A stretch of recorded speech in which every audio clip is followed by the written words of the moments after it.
Apple has released a standard new iPhone every single September for 18 straight years. Every single year without fail, you could walk into a store and buy the baseline model. But this fall, the streak is dead. Supply chain sources just confirmed that Cupertino is completely shelving the base iPhone 18 this September. If you want a new phone this fall, you are buying the expensive Pro model, or you are buying Apple's first ever foldable. There is no affordable option coming, and the reason why tells us exactly where the Apple ecosystem is heading. The initial red flag popped up a few weeks ago when the supply chain leaker Fixed Focus Digital dropped a massive bombshell. They confirmed Apple has officially extended production of the current iPhone 17 well beyond its normal manufacturing window. Now, if you know how Apple operates, that only happens when there is no replacement coming down the line. Mark Gurman recently hinted at this aggressive strategy shift too. The standard iPhone 18 is reportedly being pushed all the way to spring 2027. Apple is essentially holding the September keynote hostage. They are forcing anyone who wants the latest and greatest to pay the premium Apple tax and get the Pro. Honestly, I'll believe it when I see the final keynote, but if this is true, it is a wildly bold move. They are betting the entire farm on the Pro lineup this year, and that means the actual hardware inside the iPhone 18 Pro has to justify the hype. Let us talk about the camera system first, because this is where the biggest physical change is happening. From the iPhone 14 Pro all the way through the 17 Pro, the main camera lens has never actually moved. It has been a fixed aperture across every single generation, meaning the amount of light hitting the sensor is completely reliant on software processing and the raw size of the sensor itself. The iPhone 18 Pro is ripping that old system out. A true, mechanical variable aperture is finally coming to the main 48-megapixel camera. This means the actual glass lens can physically open wider when you are shooting in the dark to let in massive amounts of light, or it can physically close down to a tighter stop when you want a deep, incredibly sharp depth of field. This is the exact kind of hardware control that, up until right now, only existed on bulky, dedicated mirrorless cameras. Are you actually going to use manual focus on an iPhone? Apple thinks you will, because this is not just some sketchy rumor floating around on Twitter.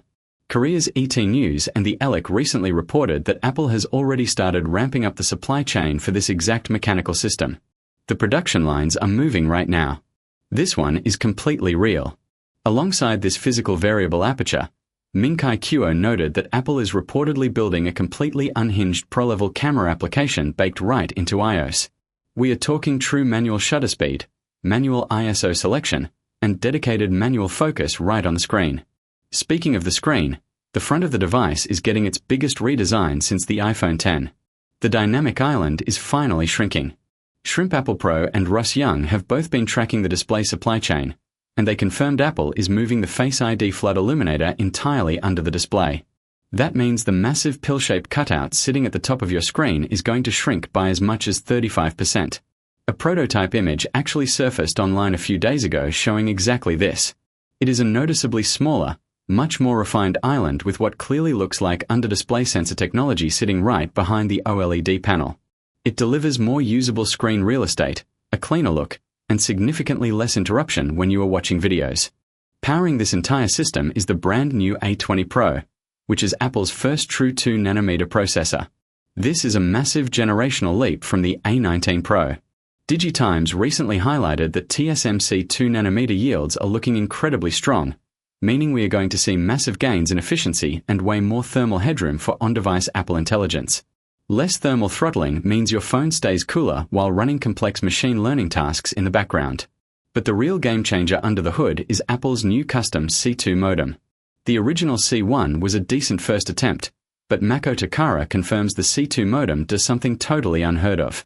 It delivers true 5G data connectivity directly via satellite. We are not just talking about emergency SOS text messages anymore.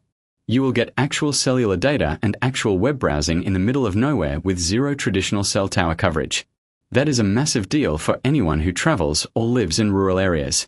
Now, let us talk about the actual look of the phone. Every single year, Apple picks one signature halo color for the Pro lineup to drive sales. Last year they gave us cosmic orange. This year, they are shifting to dark cherry. And do not get this twisted, this is not just a bright product red phone. Sources inside Apple's supply chain described it to Macworld as a deep, rich wine shade. It is a very dark burgundy with a subtle tinge of purple running right through the titanium frame. Think less about flashy tech and more about a high-end luxury watch colorway. The rest of the standard Pro lineup will stick to the usual light blue, dark grey, and silver titanium finishes. There is also a heavily requested design fix happening on the back of the phone. If you look at the current Pro models, there is a visible two-tone back. The ceramic shield used for the MagSafe charging array looks slightly different from the rest of the frosted glass body. Apple is entirely fixing that visual mess. The 18 Pro is getting an updated glass manufacturing process that creates a fully unified, perfectly seamless rear panel. There will be no color difference, no visual break, just one completely smooth sheet of frosted glass from edge to edge. But here is the catch, and you need to know this before getting too excited.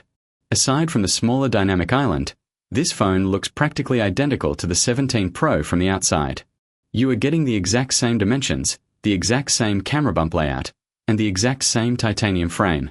If you already bought the 17 Pro and you were hoping for a massive external redesign to justify upgrading, the mechanical variable aperture camera is probably the only hardware feature that actually forces your hand. Wait, really? Are they going to charge more for this? Amazingly, the answer seems to be no. Multiple sources are indicating that Apple is aggressively keeping the starting price completely locked at $1,100. At a time when flagship smartphones across the entire industry keep getting significantly more expensive every single year, Apple is holding the line. This is a massive win that works directly in the buyer's favor. They are keeping the price locked for one very specific reason. The iPhone 18 Pro is launching at the exact same September event as Apple's first ever foldable phone. That foldable device, which leakers are currently calling the iPhone Ultra, is going to steal absolutely every single headline on the internet, and Apple knows that. The 18 Pro has to justify its existence completely on its own merits. It will not get any halo effect, and it cannot just ride the wave of the foldable announcement. The variable aperture camera and the under-display Face ID are the answers to that problem. They are the defining features that will make anyone who actually cares about mobile photography stop, pay attention, and open their wallets. Apple is not trying to completely reinvent the standard slab iPhone this year. They are simply trying to make the Pro the single most capable, ridiculously overpowered camera you can physically put in your pocket. That is a very different goal than we are used to seeing, and based on these supply chain leaks, they might actually pull it off.